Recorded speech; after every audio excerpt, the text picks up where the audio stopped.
जय श्री कृष्ण भक्तों, आपका स्वागत है इस भागवत महापुराण के एकादश स्कंद में। हम 22वें अध्याय का पान कर रहे हैं। वसुदेवं सुतं देवं कंसचाणूरमर्दनं देवकी परमानंदं श्रीकृष्ण वंदे जगद्गुरु। श्रीकृष्ण शरणं गोपाल शरणं श्रीकृष्ण शरणं गोपाल शरणं मेरे बांके बिहारी नंदलाल शरणं मेरे बांके बिहारी नंदलाल शरणं श्रीकृष्ण शरणं गोपाल शरणं श्रीकृष्ण शरणं गोपाल शरणं मेरे बांके बिहारी नंदलाल शरणं मेरे बांके बिहारी नंदलाल शरणं श्री कृष्ण शरणं गोपाल शरणं श्री शरणं गोपाल शरणं मेरे बांके बिहारी नंदलाल शरणं मेरे बांके बिहारी नंदलाल शरणं श्री कृष्ण शरणं गोपाल शरणं श्री कृष्ण शरणं गोपाल शरणं मेरे बांके बिहारी नंदलाल शरणं मेरे बांके बिहारी नंदलाल शरणं। बोल भगवान श्री कृष्ण की जय, श्री नंद के लाला की जय, श्री देवकी नंदन श्री कृष्ण की जय, श्री द्वारकाधीश भगवान श्री कृष्ण की जय। बोल देवादिदेव पूर्ण ब्रह्म भगवान श्री कृष्ण की सदा ही जय। जय श्री कृष्ण भक्तों, आपका स्वागत है। भक्तों, हमने श्रवण किया था कि उद्धव जी का प्रश्न था कि भगवान आपसे जो विमुख जीव है और वो फिर पुण्य और पाप के फल कैसे भोगता है और कैसे ऊंच नीच योनियों में आते जाते हैं और एक शरीर से दूसरे शरीर में जाना कैसे संभव है। तो भगवान ने उसका उत्तर दिया था कि सभी मनुष्य मन कर्म संस्कारों के पुंज हैं। क्या भक्तों, हमारे अंदर जो विचार होते हैं ना, 1 मिनट में 40 विचार आते हैं, जिसमें अधिकांश विचार जो होते हैं वो भूतकाल के होते हैं और समझिए 30 विचार भूतकाल के हैं, उसमें से 15 आपके भविष्य के हो जाएंगे और 5 ही आपके वर्तमान के रहेंगे। अब वक्त तो होता क्या है कि अब वो जो विचार हैं भूतकाल के, वो हमारी याददाश्तें हैं, वो चीज़ें हैं जो कि हमने अपने हार्ड डिस्क में स्टोर कर दी हैं और कभी कभी वो अपनी कहते हैं ना जागृत हो जाते हैं, सोए सोए विचार जागृत हो जाते हैं। कभी कभी आप देखिए, आप कभी चिंतन करेंगे तो कभी बचपन में किसी बच्चे के साथ या किसी इंसान ने कई वर्षों पहले आपके साथ झगड़ा किया होगा, अचानक आपको उसकी याद आ जाएगी और हमेशा जो नेगेटिव होते हैं ना उसकी ज़्यादा याद आती है, और अगर किसी ने भलाई की होगी तो वो याद नहीं आएगी। ये भक्तों हमारा एक स्वभाव है। बुराई जो होती है वो तेल की तरह होती है, जल्दी पकड़ती है। क्या होता है भक्तों, इसको बोलते हैं माइंड मैनेजमेंट। अगर हमारे को माइंड मैनेजमेंट नहीं आता है कि हम विचार को कैसे मैनेज करेंगे, कैसे इसको निकालेंगे, तो भक्तों ये कर्म जो है हमारा मन बना देता है। जो मन और बुद्धि है ना, ये हमारे को कर्म करवा देती है और वो कर्म जो है हमारे ऐड होते जाते हैं और वो जब ऐड हो जाते हैं तो क्या होता है कि जैसे कि हम पिछले जन्मों का संचित कर्म यानी कि जो अकाउंट है वो लेके आए हुए हैं, और उसका भोग हम यहाँ पर भोग रहे हैं। जैसे कि प्रारब्ध जिसको बोला है, वो क्या संचित कर्मों का इंटरेस्ट हमें मिल रहा है, कि जो उसका इंटरेस्ट होता है, चाहे वो कड़वा हो चाहे मीठा हो, जो भी हो, वो हम भोगना पड़ता है। तो उनका प्रभाव हम पे चलता है। जब उनका प्रभाव हम पे चलता है तो क्या होता है कि हमारी बुद्धि उसी प्रकार से कार्य करती रहती है, उसी प्रकार से हम कर्म करते रहते हैं। अगर हम अपने आप को भाग्य के ऊपर छोड़ दें और अपने विचारों पे छोड़ दें, उनसे उनकी सफाई ना करें, जब कभी कभी नेगेटिव विचार आए तो हम उसके लिए उसको निकालें नहीं, हम उसको दबाए रखें और वो विचार हमारे अंदर नासूर बन जाए। ऐसे वक्तों के मन को शांत रखना ही आपका मोक्ष है, और जब मन अशांत हो जाता है तो वही आपका नरक है। अब मन को शांत करने की बहुत सी विधियां हैं। अपने विचारों को निकालना और उसको भूलना, क्षमा मांगना, क्षमा देना, और कोशिश करना कि आगे से मेरे अच्छे विचार हों, और हमेशा जब नेगेटिव आए तो उसके आगे पॉजिटिव विचार रख दीजिए। तो जैसे ही आपके पॉजिटिव आएंगे तो बिल्कुल वो क्या है कि जब कहीं आग लगेगी तो क्या करते हैं, आप उसमें घी तो नहीं डालेंगे। अगर घी डालेंगे तो क्या होगा, आग भड़क जाएगी। तो आप क्या करेंगे, आप पानी डालेंगे। तो नेगेटिव विचारों का लिए पानी क्या है, आपके पॉजिटिव विचार। जब आप पॉजिटिव विचार उसमें अपने मन में लाएंगे तो आपके नेगेटिव विचार ऑटोमेटिक ही शांत हो जाएंगे। इसी तरीके से जो भी आपके अंदर नेगेटिव लगा हो, किसी प्रकार का भी, किसी के बारे में भी कुछ भी हो, उसको आप पॉजिटिव कीजिए। और रहा कि जो हम कर्म करते हैं, हम मन मानी शरीर से कर्म होते हैं। ये कर्म भी क्या है, शब्दों का जाल है। तो ये शब्दों का जाल है, जबकि पहले क्या होता है, पहले शब्द आते हैं, फिर वो विचार बन जाते हैं, फिर वो एक्शन में आ जाते हैं। तो जैसे ही शब्द आए, अगर वो शब्द नेगेटिव है तो उस शब्द को उसी वक्त कहते हैं आप उसको रोक लीजिए कि ये भाई ये मेरे मतलब का नहीं है। अगर आपको मालूम हो कि इस दूध में मक्खी गिरी हुई है तो आप पिएंगे क्या, नहीं पिएंगे ना। ऐसे ही जो विचार अगर नेगेटिव आता है तो वो बिल्कुल वैसे ही है जैसे दूध में मक्खी पड़ी हुई है। अगर आप उसको पी लेंगे तो क्या होगा, आप बीमार पड़ जाएंगे। हो सकता है कोई जहरीली मक्खी हो तो आपकी मृत्यु भी हो जाए। अब सवाल आता है कि अब ये जो हमारा आत्मा है ये कैसे पलटता है, ये कैसे दूसरी योनियों में जाता है। तो भगवान ने यहाँ बताया है कि इसके साथ एक लिंग शरीर लगा होता है। जो आत्मा होता है उसके ऊपर एक लिंग शरीर लगा होता है, और वो लिंग शरीर जो होता है वो 5 इंद्रियां, 1 मन और 5 ज्ञान इंद्रियां, ऐसे 11 मन, बुद्धि, अहंकार, इस तरह से ये लिंग देह बना होता है। अब ये जो लिंग देह है भक्तों, वैसे तो हमारा जो देह है वो 28 पदार्थों का है। तो इस प्रकार से जो ये बना हुआ है हमारा लिंग देह, तो लिंग देह जो होता है वो हमारे को अपने, जब हमारी आत्मा शरीर त्यागती है तो वो अपने साथ मन, बुद्धि, अहंकार और 5 ज्ञान इंद्रियां लेकर के निकलती है। तो इस प्रकार से जब ये दूसरे शरीर में जाती है तो वो जो लिंग देह के जो बैलेंस अकाउंट होते हैं, तो वो विचार जो उसके पिछले शरीर के थे वही नेगेटिव विचार लेकर के ये दूसरे शरीर में आ गया। अब इसको ऐसे समझिए कि एक बॉस है, वो अपने घर से अपनी पत्नी के साथ लड़ाई करके आया, खूब गाली गलौज करके आया, उसके दिमाग में खूब गुस्सा चढ़ा हुआ है। अब वो ऑफिस आया तो अब उसका बिहेवियर कैसा रहेगा, वहाँ पर भी आके वो यही झगड़ा करेगा क्योंकि पीछे से गर्म आया है।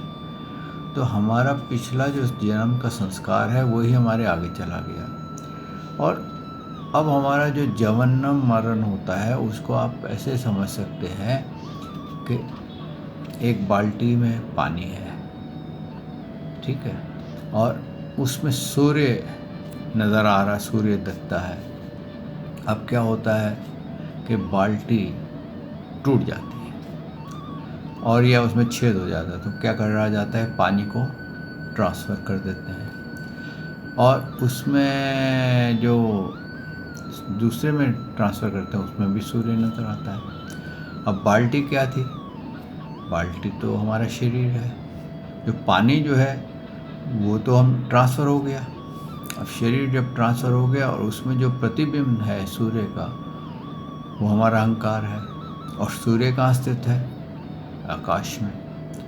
तो बेसिकली क्या हुआ कि जो हमारे संस्कार थे वो ट्रांसफ़र हो जाते हैं। अब वहाँ पर मान लीजिए जो पानी था वो मन, बुद्धि, अहंकार था, और जो सूर्य उसमें दिखता है वो हमारी ईगो है, हमारा अहंकार है। तो हम उसी वस्तु को लेके अगले शरीर को पहुंच जाते हैं। अब जब अगले शरीर में पहुंच जाते हैं तो हमारे जो पुनर्जन्म, यानी कि अगर वो पानी गंदला था मान लीजिए ऐसे, तो जब वो ट्रांसफ़र होगा दूसरे बकेट में तो वो साफ़ नहीं होगा, वो वैसे गंदला ही रहेगा।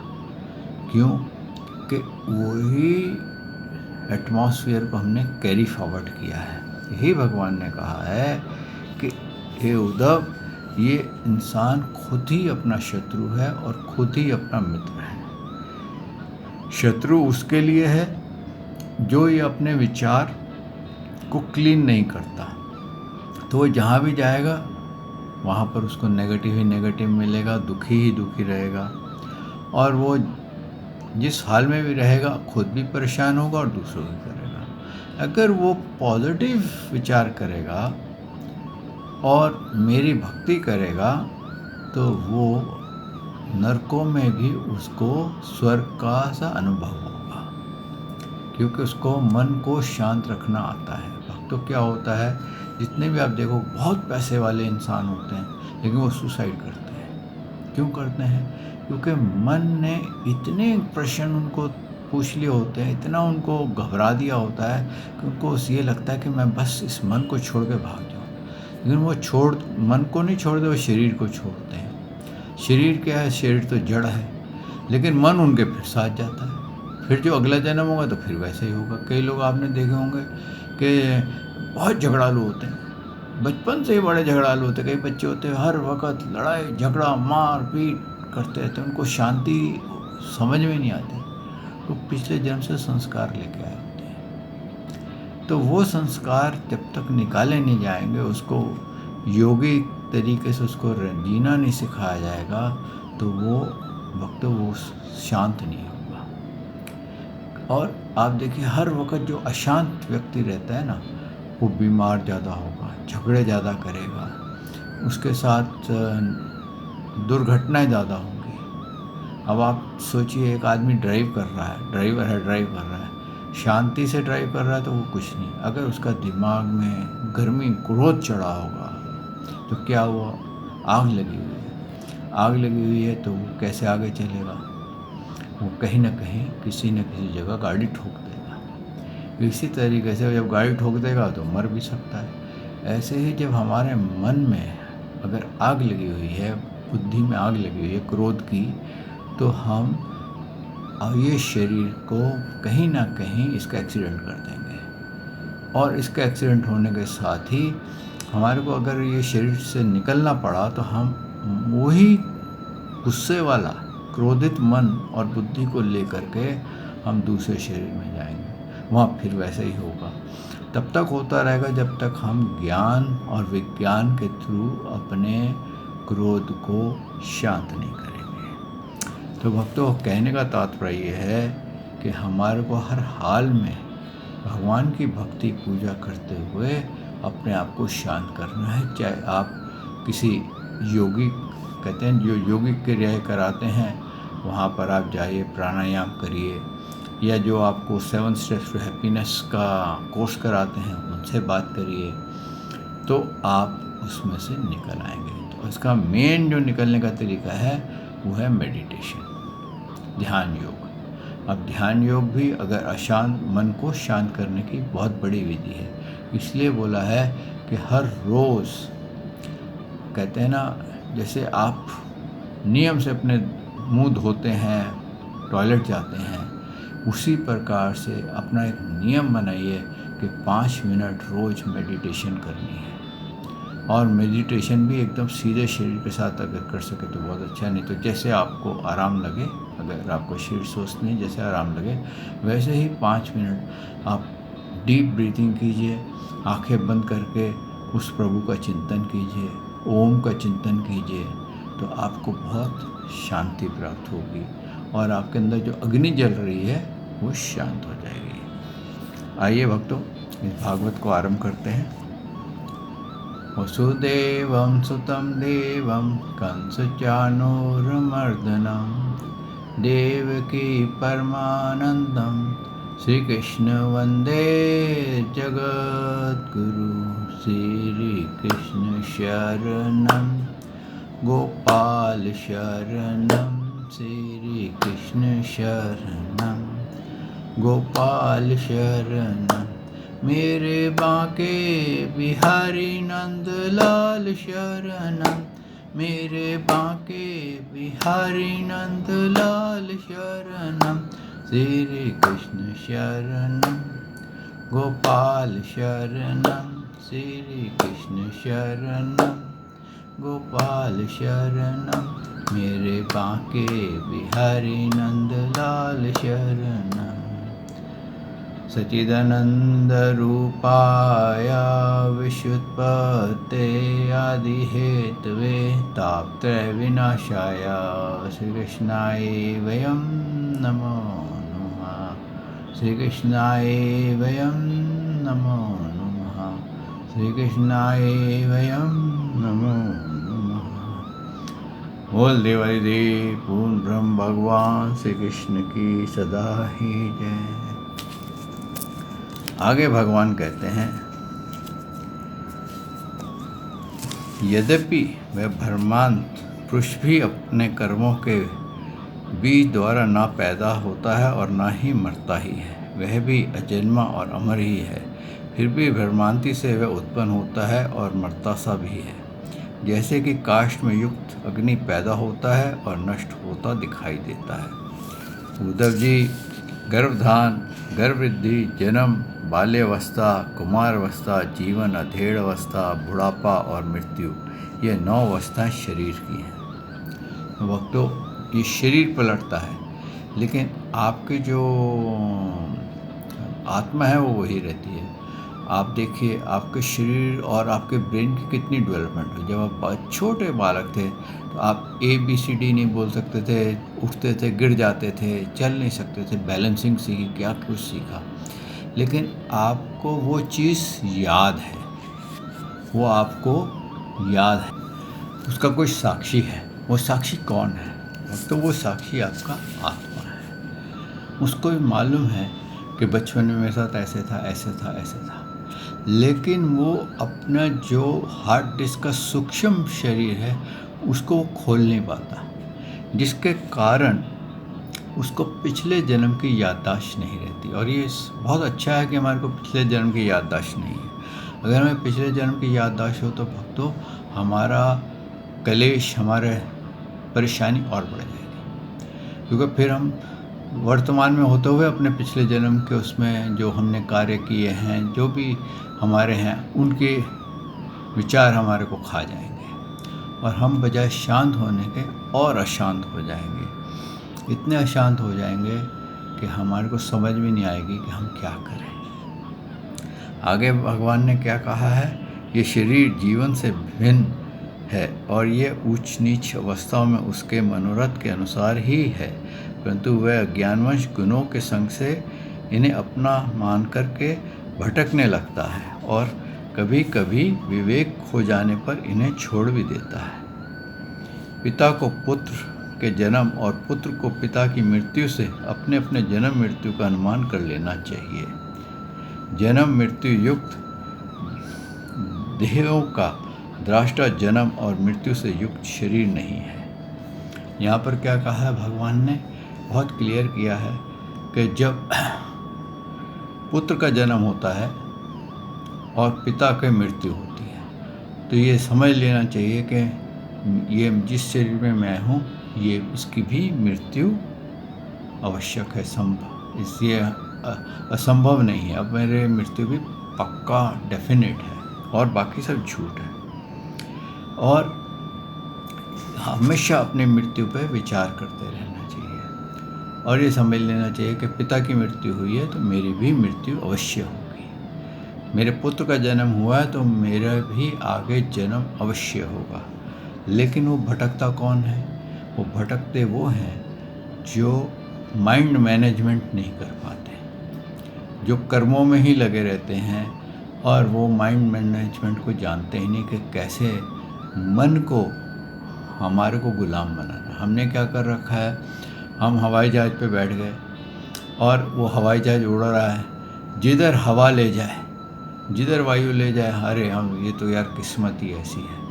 लेकिन उसको अगर चलाने की टेक्निक आती हो जहाज़ को तो हवा आपको नहीं ले जा सकती है। क्यों? ऐसा आपने कभी देखा है कि पक्षी एक जगह से दूसरी जगह हवा से बहते हुए चले जाते हैं, लेकिन हवाई जहाज़ बहुत रेयर होगा जब वो पायलट को झपकी आ जाए, कुछ आ जाए तो वो उसको हवा बहाए थे, क्योंकि उसको मालूम है कि मेरे को किस डायरेक्शन में कितना हवा के अंदर काटना है जिसके अंदर हवा मेरे को धकेल नहीं सकेगी।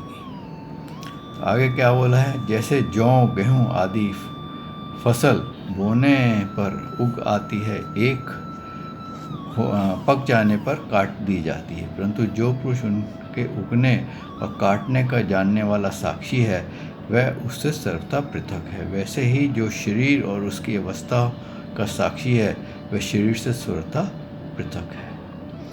ये क्या है कि भक्तों, जैसे किसान होता है, वो खेत में गेहूँ बोता है, वो पैदा होती है, ख़त्म हो जाती है, लेकिन उसका पैदा होना, उसका बढ़ना, उसको उस गेहूँ को निकालना, उसका सारा उसको टिकाने लगाना, उसको बेचना, तो किसान को सब कुछ देखता रहता है, उसको सब कुछ जानता है।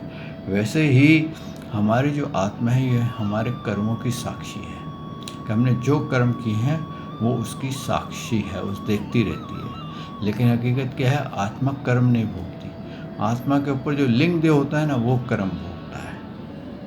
आगे क्या कहा है भगवान ने, अज्ञानी पुरुष इस प्रकार प्रकृति और शरीर से आत्मा का विवेचन नहीं करते, वे उनसे तत्व का अलग अनुभव नहीं करते और विषय भोगों में ही लगे रहते हैं।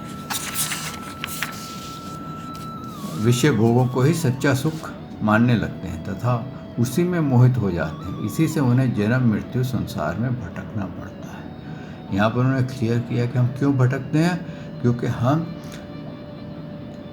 सांसारिक विषयों को छोड़ते नहीं हैं, हम इनको मिथ्या नहीं समझते, हम सोचते बस इसी को पाना ही हमारा सुख है, हमारा मोस्ट प्रायोरिटी है और इसको भोगना ही हमारी सफलता है, यही हमारा मोक्ष है।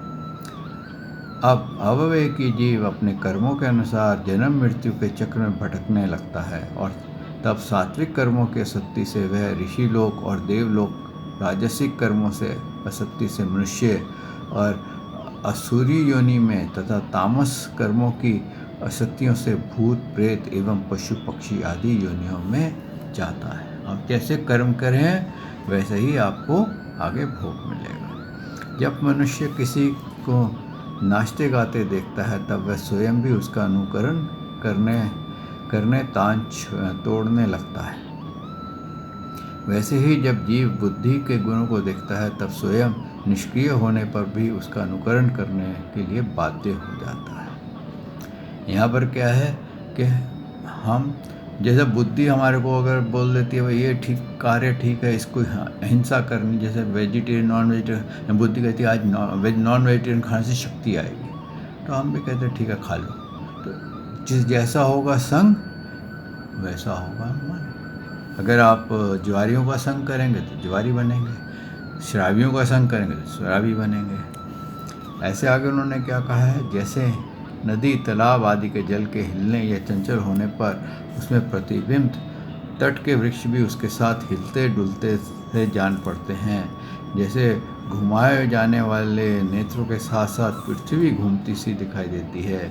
जैसे मन द्वारा सोचे गए हुए तथा स्वप्न में देखे गए हुए भोग पदार्थ सर्वथा अलीक होते हैं, वैसे ही दर्शात आत्मा का विषय अनुभव संसार में भी सर्वथा असत्य है।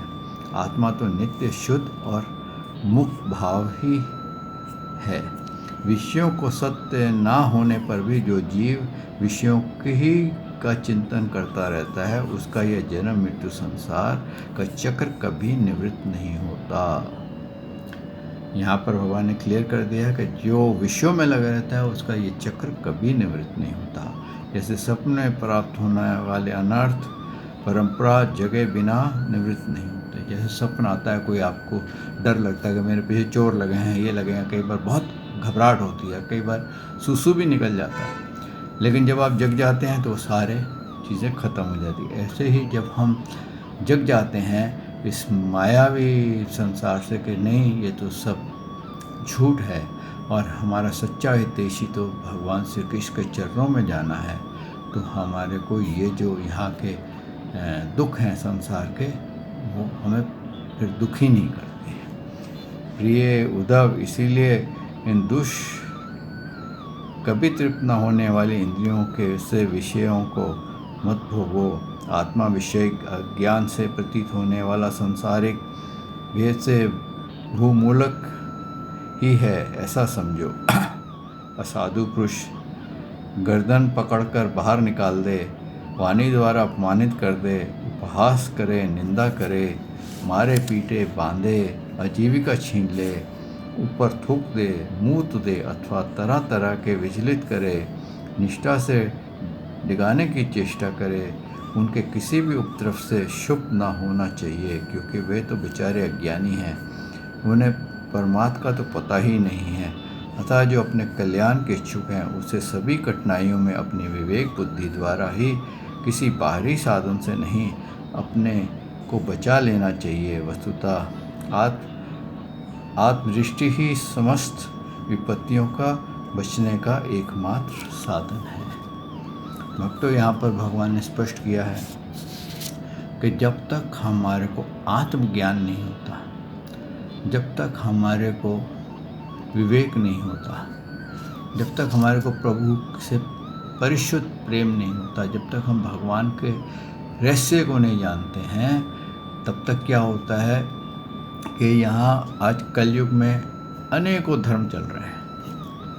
ज़रूरी नहीं है सभी धर्म आपको श्री कृष्ण की भक्ति बताएंगे, उसमें से कोई मजार की भक्ति बताएगा, कोई किसी देवी देवता की बताएगा, कोई भूत प्रेत की बताएगा, कोई और ऐसी वस्तुओं की बताएगा जिससे कि वो कहेगा कि ये भक्ति सबसे उच्च कोटि की भक्ति है, ये करने से तेरे को आनंद मिलेगा, ये फल मिलेंगे और वो मोक्ष से भी बढ़ के है।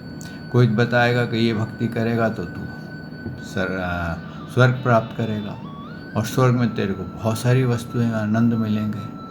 और कोई बताएगा कि तेरे को ऐसी शक्तियाँ मिल जाएंगी कि भगवान श्री कृष्ण आकर के तेरे आगे हाथ जोड़ के खड़े रहेंगे। ऐसे भक्तों, हर एक के अलग अलग मत हैं। तो जो मानव अपनी बुद्धि से इस निर्णय पे पहुँचे, क्योंकि देखिए ये कोई आपको पहुँचाएगा नहीं, आपको स्वयं अभ्यास करके ये जानना चाहिए कि ये जो बताया गया है इसका मेरे को क्या फल मिलेगा, ये मेरे को कौन सी योनि में ले जाएगा। हाँ, क्योंकि मोक्ष धर्म तो है बहुत कम, कोई बताता ही नहीं है, हर कोई अपने अपने बताता है बस यहीं से मोक्ष मिल जाएगा। फिर कई लोग ऐसे बोलते हैं, अरे सभी रास्ते वहीं उस भगवान को जाते हैं। अब आप बताइए, आपने जाना तो है हिमालय, और हिमालय नॉर्थ में, और आपको बोला जाए साउथ में जाओ, तो साउथ वाला रास्ता जब अगर आप पृथ्वी गोल है, हिमालय पहुंचने के लिए आपको पूरी पृथ्वी का चक्कर काटना पड़ जाएगा। लेकिन कब पहुँचेंगे, नहीं पहुँचेंगे, बीच में भटक गए तो नरकों में चले गए, फिर क्या करेंगे। तो इसीलिए हमारे को ये जानना आवश्यक है कि हमारे को बेस्ट रास्ता क्या है। और अगर हमारे को मोक्ष चाहिए तो भगवान श्री कृष्ण के अतिरिक्त, और भगवान ने कहा कोई मार्ग शेष नहीं है। किसी की भी आप पूजा कर लीजिए, कहीं भी चले जाइए, किसी मजार को पूज लीजिए, कोई भी धर्म ले लीजिए, आपको मोक्ष नहीं मिलेगा। और इस शरीर, जो आपको ये शरीर मिला है मानव देह, इसका ये मोक्ष का द्वार है। ये एक बार नष्ट हुआ तो इसके बाद पता नहीं कितने चौरासियों के बाद तुम्हें मिल सकता है। क्या कर्म किए हैं, कितने जन्मों के बाद करोगे। तो इसीलिए भक्तों, कहने का तात्पर्य है कि ये मानव देह में हमारे को ये निर्णय लेना चाहिए कि हमारे को किसकी भक्ति करनी चाहिए, किसके संग रहना चाहिए, जिससे कि हमारा मन कंट्रोल में रहे, हमारी बुद्धि कंट्रोल में रहे, हमारी इंद्रियां कंट्रोल में रहे। ये अभ्यास करें, इसको योग करें, चाहे योगिक सेंटर में जाएं, चाहे प्राणायाम से करें, चाहे मेडिटेशन से करें, और अपने आप को श्री कृष्ण भक्ति में लीन करें। आइए भक्तों, यहाँ वाणी को विश्राम देते हैं। कल प्रभु ने चाहा तो मैं आपकी सेवा में फिर हाजिर होऊंगा और इसके आगे का पाठ करेंगे। श्री कृष्ण शरणम गोपाल शरणम, श्री कृष्ण शरणम गोपाल शरणम, मेरे बांके बिहारी नंदलाल शरणम, मेरे बांके बिहारी नंदलाल शरणम, श्री कृष्ण शरणम गोपाल शरणम, श्री कृष्ण शरणम गोपाल शरणम, मेरे बांके बिहारी नंदलाल शरणम, मेरे बांके बिहारी नंदलाल शरणम। बोल भगवान श्री कृष्ण की जय, श्री नंद के लाला की जय, श्री देव की नंदन श्री कृष्ण की जय, श्री द्वारकाधीश भगवान श्री कृष्ण की जय। बोल देवादिदेव पूर्ण ब्रह्म भगवान श्री कृष्ण की सदा ही जय। जय श्री कृष्ण भक्तों।